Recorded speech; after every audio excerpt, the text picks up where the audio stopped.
Salam Kerahiman. Hari ini 14 Mei.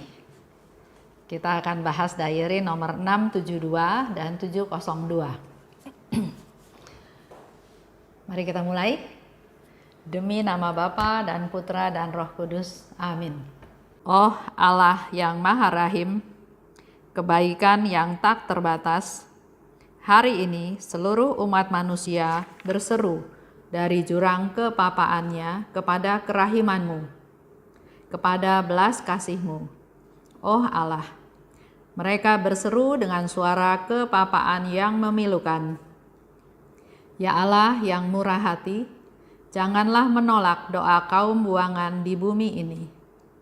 Oh Tuhan, oh kebaikan yang melampaui pengertian kami, Engkau sungguh-sungguh mengenal kepapaan kami, dan Engkau mengetahui bahwa dengan kekuatan kami sendiri, kami tidak mampu menghadap Engkau. Maka kami mohon kepadamu, limpahilah kami dengan rahmat-Mu, dan tingkatkanlah selalu kerahiman-Mu dalam diri kami, supaya kami setia melaksanakan kehendak kudus-Mu sepanjang hidup kami, dan pada saat kematian kami. Biarlah kerahiman-Mu yang maha kuasa melindungi kami dari serangan musuh-musuh keselamatan kami, sehingga kami sebagai anak-anak-Mu dengan penuh pengharapan menantikan kedatangan-Mu yang terakhir, hari yang hanya Engkau yang tahu.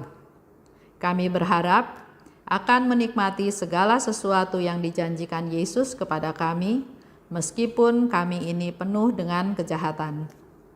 Sebab Yesuslah harapan kami.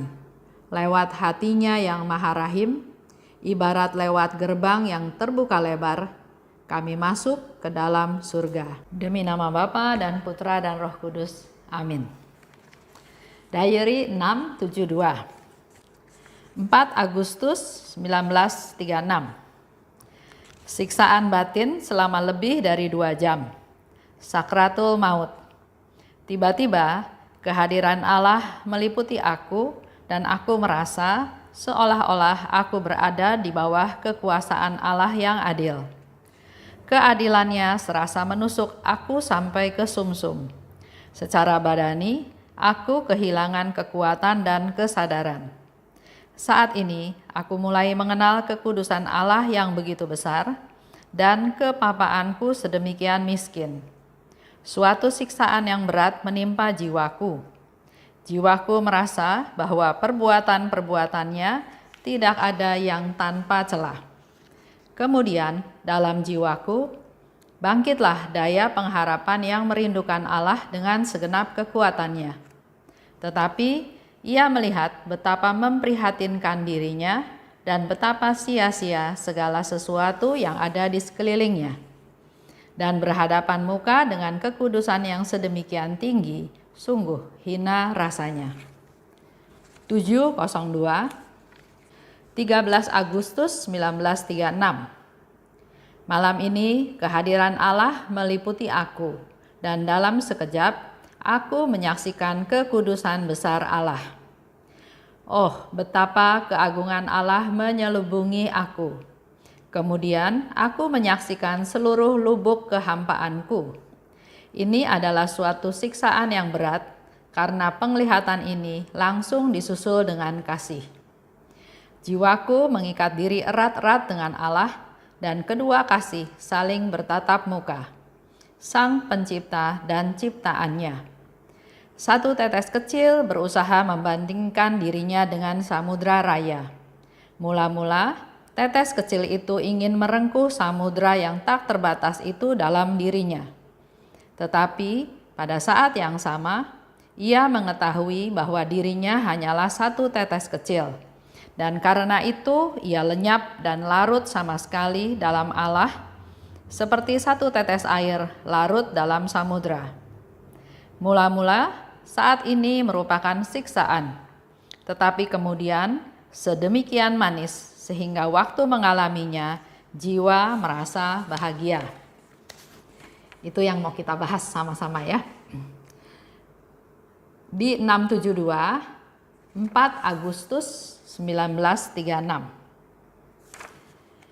Di 702, 13 Agustus 1936. Jadi kira-kira kejadiannya 9 hari kemudian. Di tanggal 4, Suster Faustina katakan siksaan batin selama 2 jam.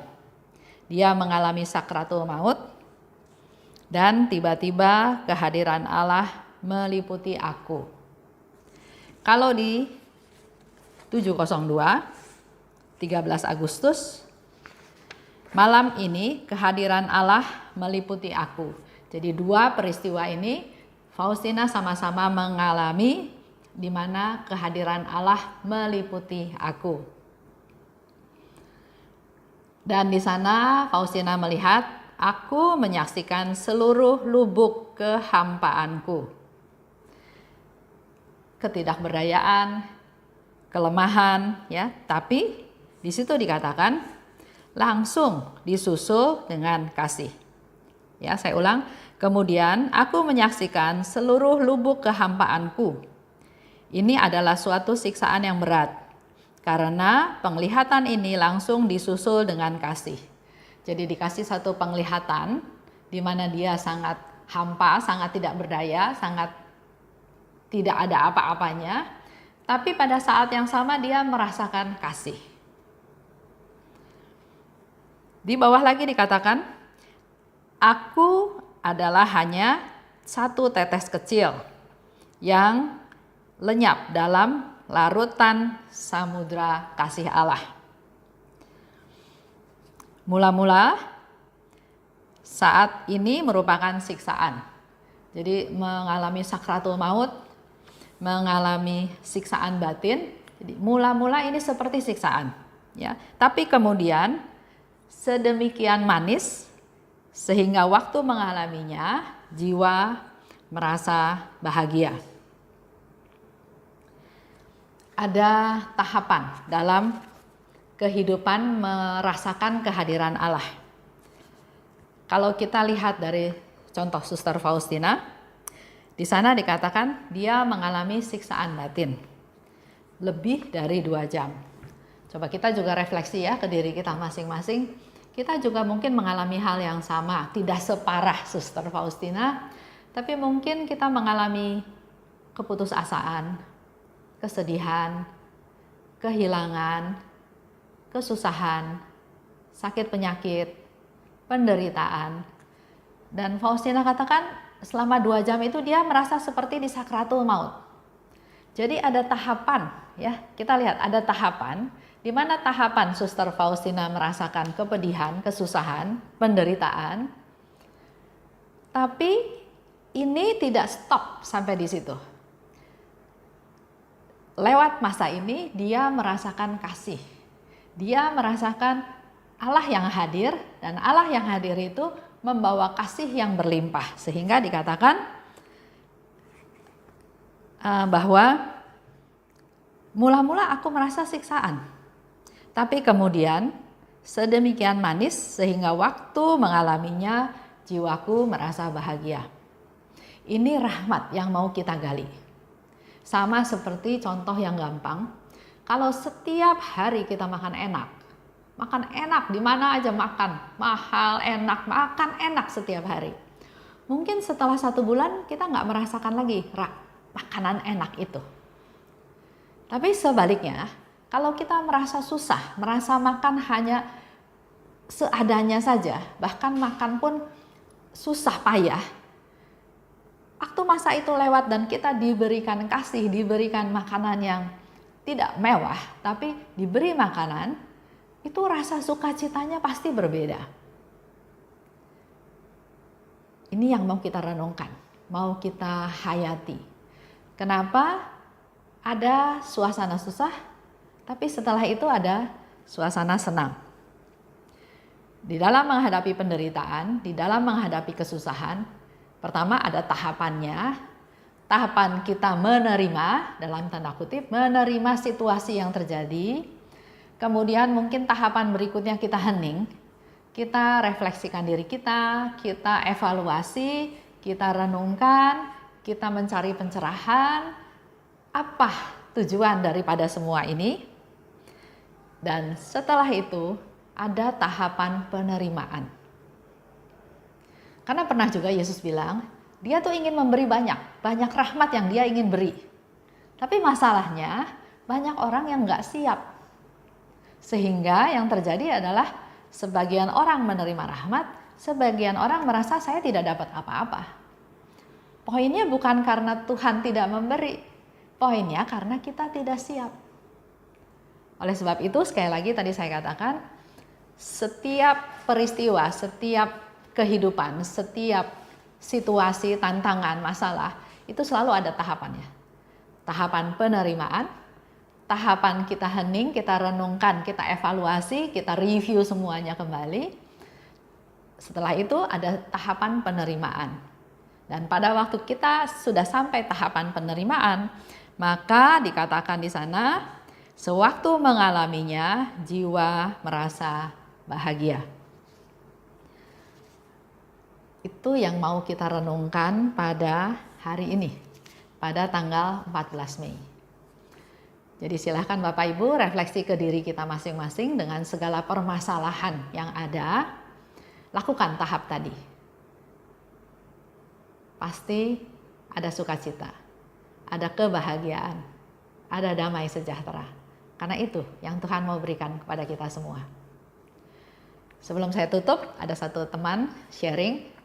Dia katakan pada waktu ikut novena, dia ikuti seperti biasa. Tapi setelah novena selesai, dia mulai mengulang lagi novena tersebut. Ikuti doanya, ikuti pengantarnya, dan di situ dia bilang, ternyata Tuhan memberi sesuatu kepada dia. Kalau tadinya dia lewat begitu saja, tapi ternyata Tuhan mau berbicara sesuatu kepada dia, memberikan pencerahan, memberikan masukan, memberikan solusi, memberikan jawaban. Ini yang memang harus kita lakukan bersama-sama. Baik, kita tutup dengan doa penutup. Demi nama Bapa dan Putra dan Roh Kudus. Amin. Allah Bapa yang Maha Baik, tak henti-hentinya kami bersyukur dan berterima kasih karena setiap hari Engkau sudah bimbing kami untuk bisa belajar, melihat, menerima segala permasalahan yang kami hadapi. Apakah sakit penyakit, kegagalan, permasalahan dalam keluarga, kehidupan, dan banyak hal. Engkau mengajarkan kami untuk kami belajar menerimanya. Mengevaluasi, hening, mencari jawaban dari Tuhan, dan berikutnya Engkau akan memberikan rahmat yang kami butuhkan. Mampukan kami Tuhan untuk bisa melalui proses tersebut sampai pada saat penerimaan, dan dengan demikian kami tetap boleh bersyukur dalam segala situasi, termasuk dalam penderitaan yang sedang kami hadapi. Terima kasih Tuhan, dalam nama Putra-Mu kami berdoa dan bersyukur. Amin. Demi nama Bapa dan Putra dan Roh Kudus. Amin. Salam kerahiman. Thank you.